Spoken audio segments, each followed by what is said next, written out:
My name is Jason Parks of The Media Captain. Today, I'm going to walk you through keyword tracking for your SEO.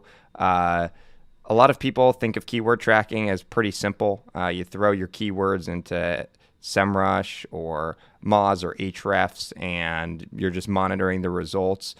This video is a little bit higher level. I'm going to walk you through real world examples of clients that we work with and how I go about doing this to make sure that the keywords are aligning with the deliverables and there are strategic decisions going into what I'm doing. So I think you'll find a lot of value out of this.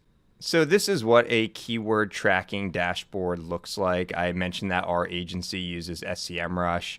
It's nice because you can see MD Signs as our client, and you're able to track the overall keyword visibility versus all competitors. So then you go down and you'll see all of the different keywords that we're tracking. And, there's a lot. There's probably close to like 100 keywords that we're tracking.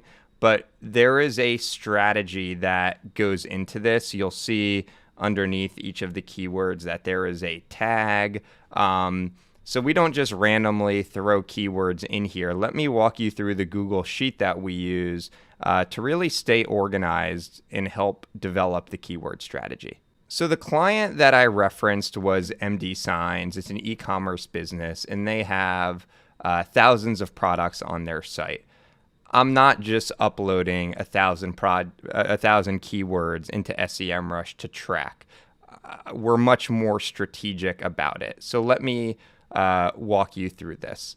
Our first SEO deliverables were focusing on all of the bracket pages on their sites. So you go to products, brackets, and you have side mounting, top mounting brackets, and it expands. So there's probably 15 or 20 different categories there.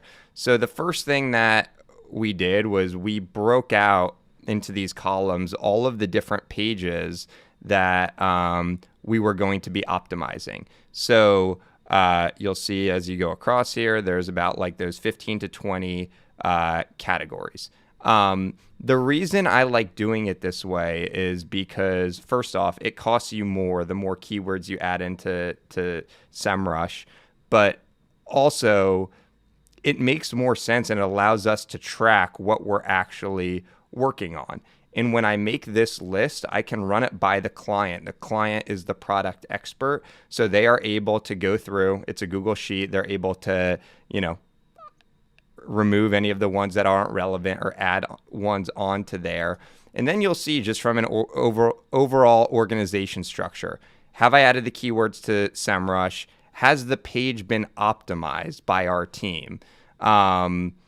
Because you'll see here, like we've gotten to about half of these bracket pages. So you'll see here for the U channel 90 post caps, the U channel 180 post caps, we haven't optimized those yet. So I'm not anticipating to see any sort of keyword jump. So once we get this Google Sheet filled out and signed off on by the client, we know we're tracking the right keywords and it's going to align with all of our deliverables. The nice thing about having this structure is that it is a natural segue for tags. And let me just explain tags for you.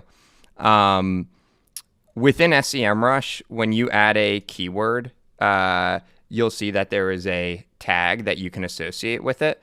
So then you'll go to tags and you can break it down based off of the different pages, the different categories that you're optimizing. So for adjustable cross pieces and caps, and let me go back to that. This is a page that we have optimized. And if I am going to the client and I want to give an update on the most recent page that was optimized, I can just say, here are all of the keywords that we're tracking. And we've seen a huge jump. It started with hardly any visibility and it's gone to a 29%.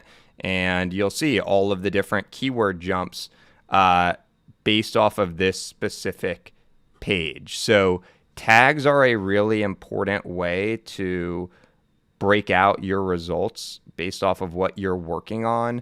And having that Google Sheet and structuring it that way allows for a really clean organization. And by the way, when I talk about optimizing the adjustable angle sign brackets page, this is a product category page.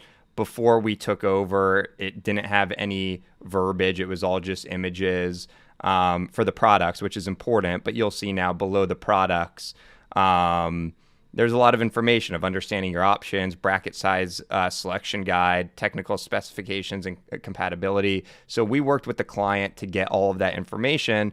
So after this goes live, we want to see the overall progress. And obviously here, there's been a huge jump in overall visibility based off of that. So the next client that I want to walk through is UB Roofing. It is a local business, so it is not an e-commerce business with thousands of pages.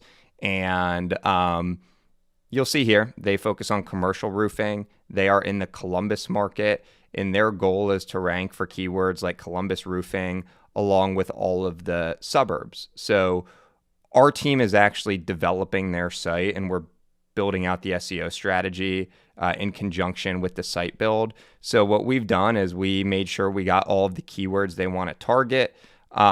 There's also roofing types like asphalt, metal, and slate that they want to rank for in the Columbus market. And then they are Owens Corning certified partner. So if people are searching specifically for that type of roof, we want to have that. So we have this all in here. The example for MD signs that I gave earlier, visibility looked really good. It was a 29% because we implemented a lot of our deliverables. So when you do that, you hopefully see an uptick. So for UB Roofing, you'll see that the visibility is only a 2.49%. Well, the reason for this is because the site is currently in development. But we want to get all of these keywords into SEMrush or whatever platform you're using. We want to get it prior to the site build. So when the site goes live, we will be able to showcase all of the results in the uptick in rank, hopefully, based off of the changes that we've made. So for UB Roofing, we have, they had two different websites, and one for residential, one for commercial. We're combining both of those sites.